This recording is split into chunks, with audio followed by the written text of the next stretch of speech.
All right, today's podcast is two guests. Sergio Benitez, our Director of Sales, Head of Developments, and Scott Purcell, who's one of our team leaders, heads up our SEAL team, which is a small group of our agents that do development sales. And the reason why I want to, on this podcast, we're June 2025, almost halfway through the year, and a lot of our clients are asking us, where is the real estate market? Where are all the buyers coming from to absorb all of this new construction? Because there's a lot of new construction up and along the corridor of Cabo. A lot of developers are going into our other areas like the East Cape, Todos Santos, La Paz, Loreto.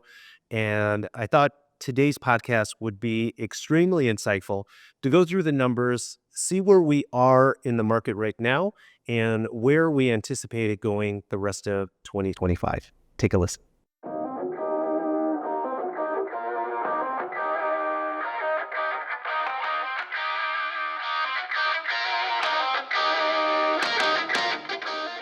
All right, guys, welcome. Thanks for having us. So you have your laptop, Sergio. That means you're equipped with a lot of data and numbers to talk about. The podcast today is talking to our audience, our clients, our agents, the local community, what's going on with all of the new construction in 2025. Who wants to start us off?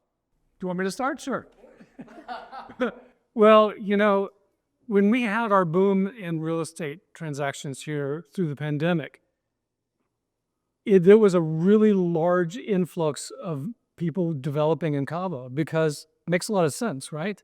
What we have now is a very large number of new construction projects in our state with a diminishing number of transactions happening, particularly in new construction. It used to be 60% of our sales was pre-construction in 2022 and pretty close to that in 2023. But later in 23 and then 24, it started dropping down in like 38%. And now I think it's in the 20s.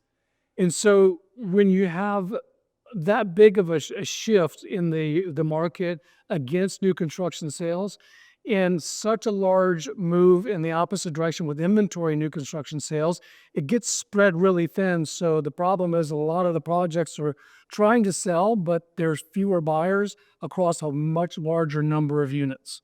So Scott, why the shift in buyer behavior where they were 2/3 of the buyers were buying new construction and now less than a third? I think that it has everything to do with their willingness to absorb risk. And when you have so many people developing, we've been talking to developers for years now, and a lot of them will come here and say, well, we want to start building and we want you to sell for us. Okay, great. What's your financial plan? How much can you build before you even have the first sale? And many of them will say, well, we need sales to generate construction. And that's a terrible plan. And so while we don't typically work with those people, they find somebody to work with. And then we end up getting flooded with projects that are overtaxed, underfinanced, and with too much inventory to sell and no sales. Yeah. Yeah. So this is a little bit different than a lot of our American and Canadian clients. Can you explain to our novice buyer in the market how new construction sales are financed, the developments, the construction? Because it's not typical in the States. No, it's so in the States, typically, if you have a pre-construction project, your money stays in escrow. And they don't pull out of escrow until they're delivering or closing on the project. Here in Mexico, it works differently. It's a trade-off between the developer or the seller and the buyer. In exchange for coming in early in a project, the buyers get a greatly reduced price, greatly reduced from what it would be if the project were deliverable. In exchange for that great reduction, they get selection, and they also allow the developer to use their funds during construction. What the advantage is now the developer doesn't have to go to the bank and leverage funds. If he's using buyers' money, then he's able to construct faster, less expensive because he's not leveraging the money, because construction loans, bridge loans here in Mexico are upwards of 20%. So that's a big difference. And that's why the buyers are able to get in with greatly reduced pricing. So as we talked about, there is a lot of risk. So the most important thing that we can do as real estate agents is to help developers understand the risk and to mitigate that risk by pairing them with developments that works within their budget, within their style, and within their location preferences to developers that are stable. You said developers, you mean buyers, Buyers. developments. Exactly. Yes. Right. Yeah. And so what has been happening with some of these new construction projects that aren't experiencing the sales that they were a few years ago? Some of them are either not moving at all, they're moving extremely slowly. Like if you go by, there's a few large projects here in El Tizal that have a skeleton crew, and they're not moving very fast. And then there are a few projects that have failed completely. And that's why it is important to really gauge your risk and look at developers that are well-funded, are progressing quickly, and maintaining a momentum. Okay, good. And this is just localized to Los Cabos or other parts of the Baja? Well, we represent everywhere from Loreto to Los Cabos. And so I don't see any difference in projects in any parts of Baja California Sur. They're all subject to the same restrictions and constraints that we're seeing right now. Okay. So if you're a buyer in today's market, what would your advice be? My advice would be, first of all, always work with a qualified licensed real estate agent. And second of all, try to find a real estate agent that really understands and has experience selling pre-construction, because even though there are risks involved, it's still the best way to gain equity. Because if you buy something now, sure, you can rent it, and that's cash flow, and cash flow is important. But when you buy pre-construction, the equity gain between the initial purchase early in the project and the actual delivery far exceeds any amount of cash flow that you would see in that same time frame. So it's not cash flow, but it is meaningful value. So if you're looking for opportunities like this, come talk to us.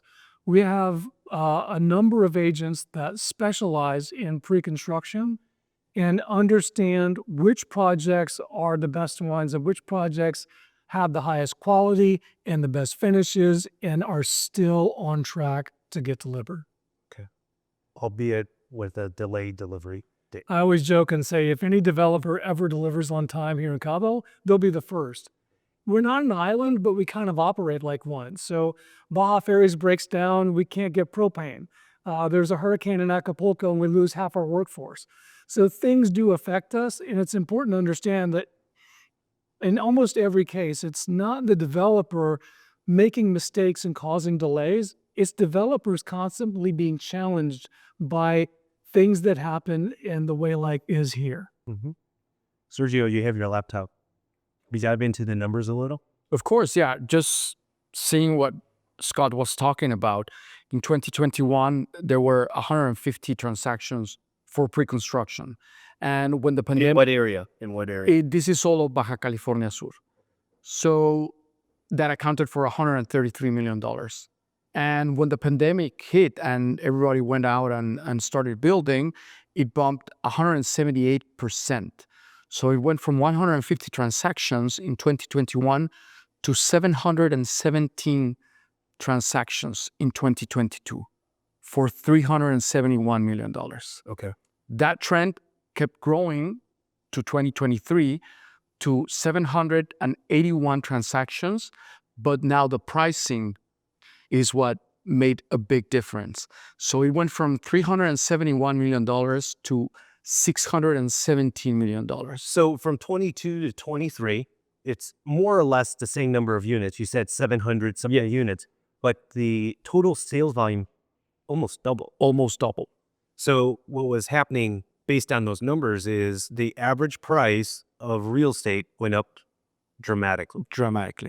And so we find this with developers that they are building, they're raising prices, new developers come to the market, they see the last unit selling in comparable developments in construction, and they price it accordingly.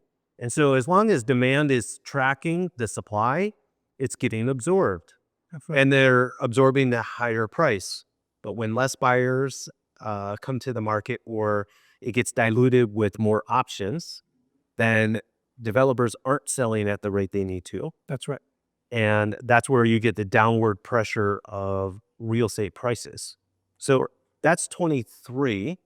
What happens in 24? Well, unfortunately, in 2023, numbers went down. So last year, we went from 781 transactions to 456, and half of the sales volume, $331 million.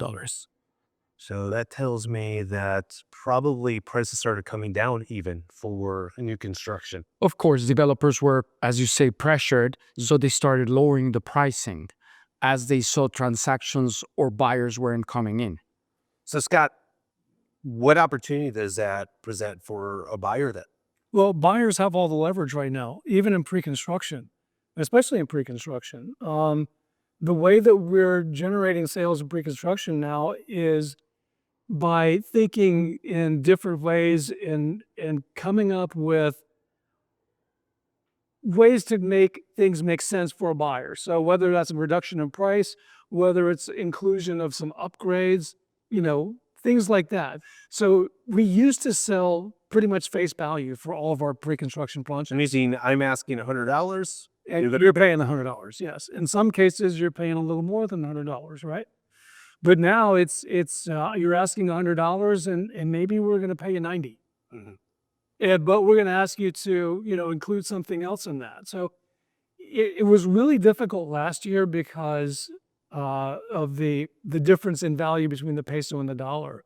Because we're a dollar market here. All of our sales are in dollars, but all of the cost of developing and building are in pesos. So when we went from 20 down to 16, that was a 20% reduction in income for developers without even changing the price. So it was a really challenging time. What's 2025 looking like so far? It's going to be very similar to what we saw last year. So up to today, June 2025, we have 194 closed transactions and a sales volume of 157 million. Okay, so almost half of last year, and we're almost halfway through the year. So very similar in terms of sale volume and transaction count. Very similar. Now, a difference between the years and with this trend of developers and buildings is the difference between condos and single-family homes.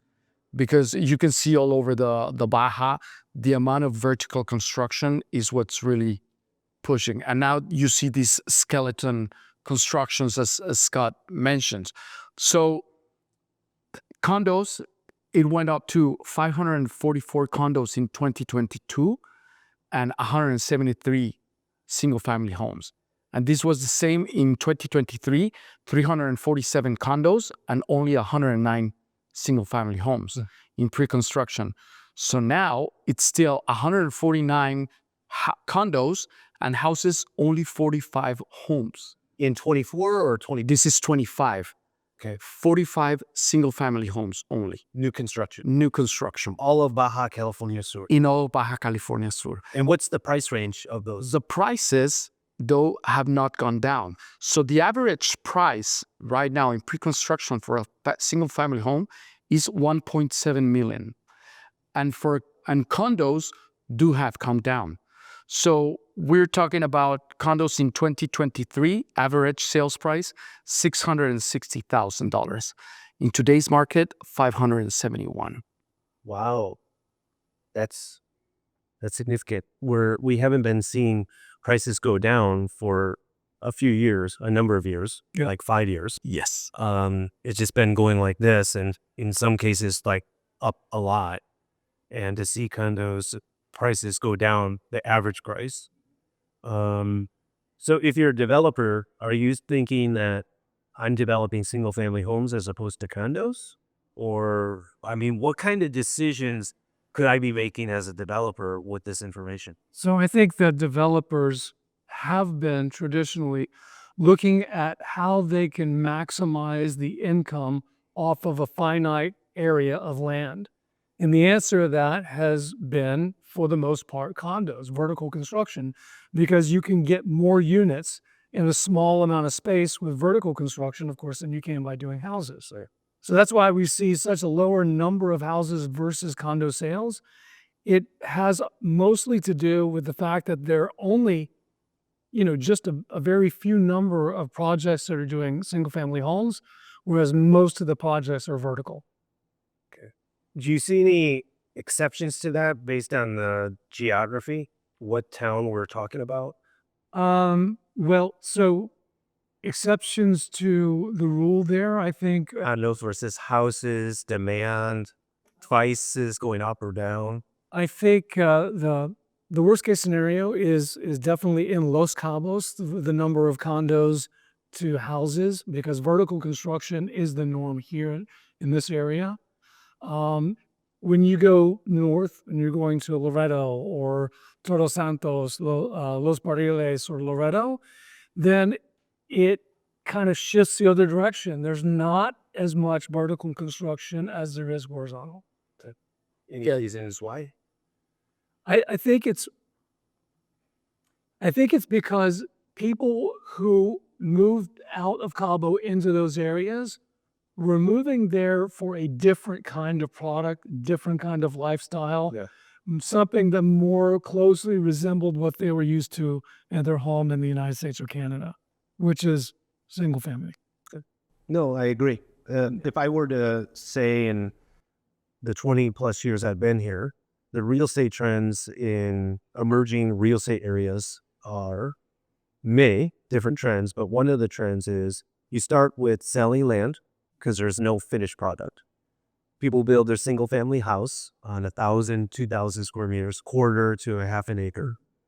They quickly, or over several years, realize it's too much to maintain and to operate. Then they sell and they downsize into a condo. Yep. And I saw that 20 years ago, mostly houses. Then we started seeing more condos to the point where we are right now.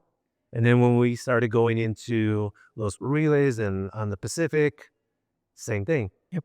It's the natural growth of a city. You start with single family homes, and as the population grows, you have the same amount of land, and you start building upwards. Yep. Cool. The demand for condos during the pandemic was extreme. We saw a lot of people, middle class people primarily, who had equity in the property in the States, were able to pull that equity out for very little money, 3%, 4%, and invest it into a condo here, because the thinking at the time was, well, maybe I won't have to be home all the time. Maybe I can spend more time elsewhere. Or for 3 or 4% cost, I can buy a condo in Los Cabos, rent it out, make 6, 7, 8%. And all of a sudden that makes really good sense. Yeah. And I think that's what drove the boom during the pandemic. If you're an owner and you're looking to sell anywhere, Cabo, Loreto, what advice do you give, given this information?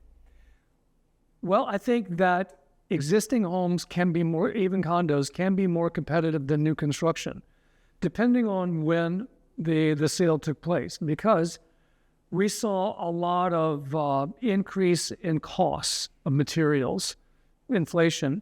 And so the cost to construct now is much higher than it was 3-4 years ago. Mm-hmm.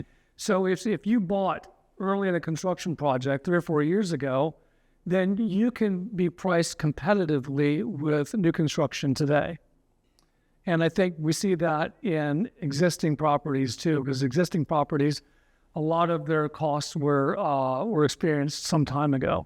Mm-hmm. So I think that is the advantage that you have if you want to sell your property, that you may have a little more flexibility in pricing. Yep, because you built at $150 a square foot, as opposed to $300. Exactly. Okay. And people don't want to wait typically for their second home to be built. That is true, but it goes back to the, what are you looking for? How often are you here? One of the questions that we tend to ask people is, okay, how often do you come to the Cabo? How are you going to use it? Do you want to live here full time? Do you want to stay a month or two and then rent it the rest of the time? And typically the answer is they're a part-time resident as a second or third home. And in many cases, well, when's your next trip coming, Cabo? Well, I'm going to be back next year. Okay, great. Well, I'm sure we can find a pre-construction project that will benefit you in pricing and selection that will likely be ready when you're back. Right. So take advantage of a lower price. Exactly. Upgrades. Yep. And you're not even going to use it for a year anyways. Yeah. So we see more flexibility in terms on pre-construction now than we ever have in the years I've been doing it. Good.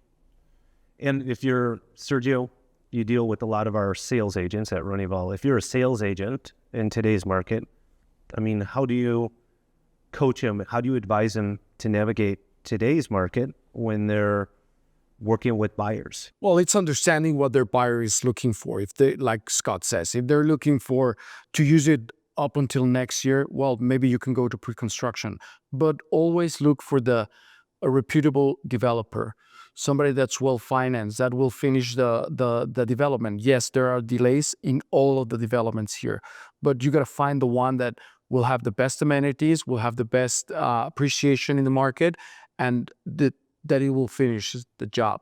So always go and look for a reputable developer. And we only work with those kind of developers. And so your agent's going to be able to know that if they're experienced. And if they're not, and you really like working with that agent, make sure to ask him those questions if you're a buyer. Correct. Right? And one of the other advantages, our agents have the SEAL team to lean on to help them get through those transactions, to be able to answer questions with their clients. And what is, so if I'm a buyer in a pre-construction project 2 years ago, and I still haven't been delivered my unit, that's horrible, Yep. right? But if I'm that kind of client, what are the typical issues that you have with the full process? Yeah, so the biggest hurdle is maintaining a good, positive, consistent communication with the client. And what we found, unfortunately, is developers tend to not be very good at that.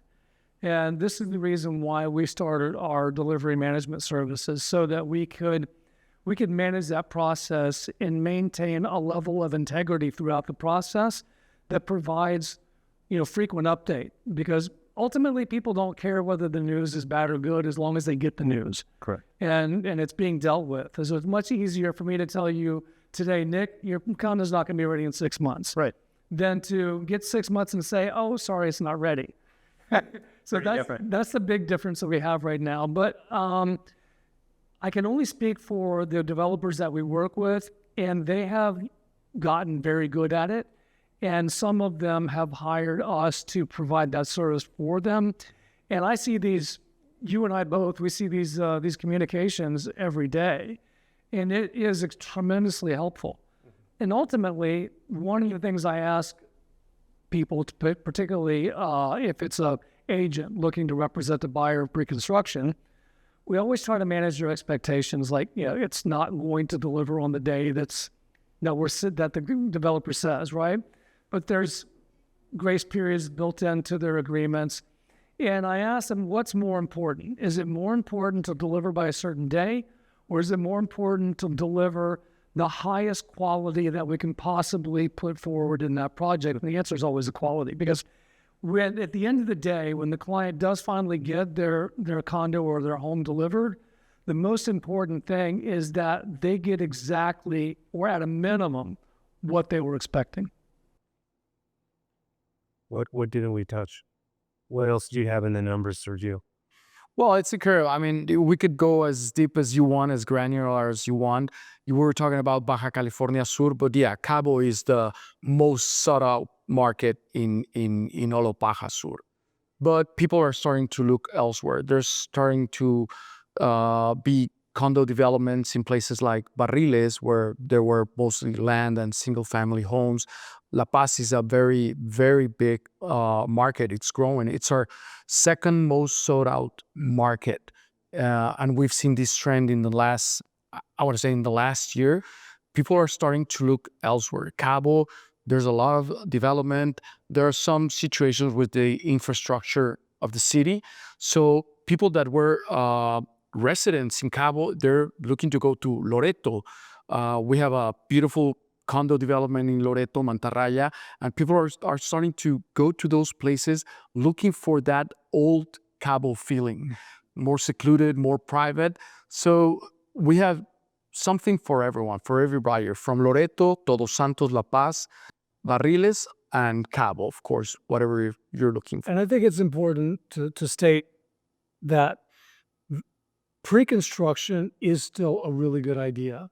If you have patience, there are really good developers, there's really incredible products, and it's still the best deal as long as you are careful in your selection. Yeah, like any investment. Yep. Do your homework, Exactly. with the right advisors, Exactly. and have options also. 100%. Any questions for me? I'd ask you all the questions. Well, you're the host. Yep. Well, you can ask me any questions. What do you think about the topics that we talked about? How do you feel about where we're headed in pre-construction and new construction versus existing for the rest of the year? I think the rest of the year is going to be like the first 5 months so far in 25 and all of 2024. The pace of new construction sales isn't going to increase. Right. There's going to be pretty much the same, which is not necessarily a bad thing. I think that a lot of us that have been here for a number of years have wondered, at what point is the construction going to stop? And, at what point is there not going to be a new developer or development breaking ground? And we're at that point. I mean, we're having conversations with developers trying to get into the market, and we're saying, sorry, we can't represent you. Or this is a bad idea. Why don't you just land bank it for a while? Because you're going to get 2 or 3 sales in the next 12 months. And like what you were talking about, a lot of the developers finance with pre-construction sales and early release of funds from escrow. That doesn't work. They cannot fund the construction. So, but I think there's an opportunity with those developments that started 2-3 years ago, and they're still in construction. They suffered delays, but they managed to keep construction going, and they're ready to start delivering. Those are the ones that I would pay particular attention to as a buyer, because if it's with the right reputation, the right amenities, location, quality, and you can negotiate the best price and also upgrades, that's something that we haven't experienced in the last 4 years. Being able to have the leverage as the buyer to say, I'm calling the shots. Do you want my money or not? And maybe even be flexible in the payment schedule. You wanted me to pay 75, 90% of the purchase price during the construction. Maybe I just give you 50%. Maybe I just give you 30%. Maybe I give you 10%.